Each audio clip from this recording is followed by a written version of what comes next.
بسم اللہ الرحمن الرحیم۔ السلام علیکم۔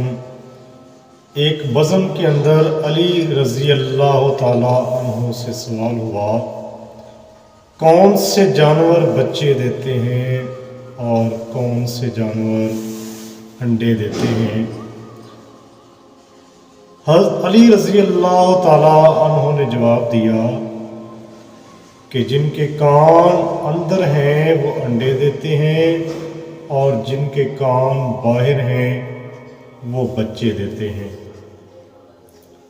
وہ آدمی جواب سن کر بیٹھا تو ایک دوسرا آدمی کھڑا ہو گیا اور یہی سوال دہرایا، کون سے جانور بچے دیتے ہیں اور کون سے جانور انڈے دیتے ہیں؟ اب سائل بدلا تو حضرت علی رضی اللہ تعالی عنہ نے بھی خیرات بدلی، چونکہ حضرت علی رضی اللہ تعالیٰ عنہ کبھی بھی سائل کو پرانی خیرات نہیں دیا کرتے تھے، اس لیے حضرت علی رضی اللہ تعالیٰ عنہ نے جواب بھی بدل دیا۔ حضرت علی رضی اللہ تعالیٰ عنہ نے جواب دیا، سن جو اپنے بچوں کو دودھ پلاتے ہیں وہ بچے دیتے ہیں اور جو اپنے بچوں کو غذا یعنی کہ دانہ کھلاتے ہیں وہ انڈے دیتے ہیں۔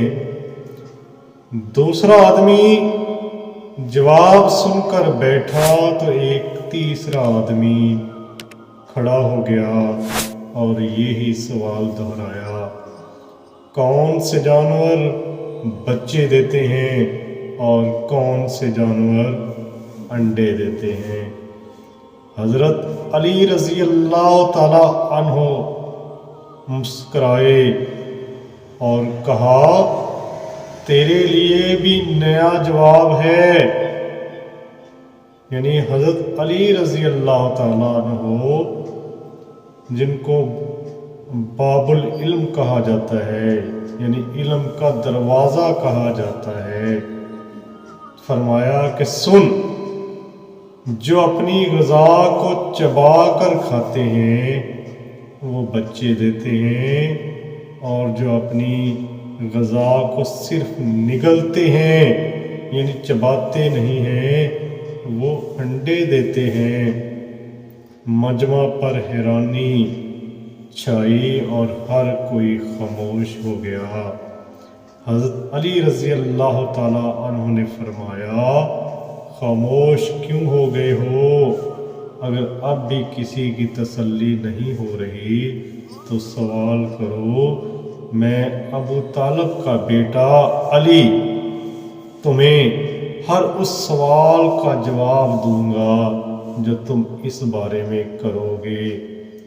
تو اس واقعے سے یہ پتہ چلتا ہے کہ حضرت علی رضی اللہ تعالیٰ عنہ کو اللہ تعالیٰ نے بہت زیادہ علم سے نوازا تھا۔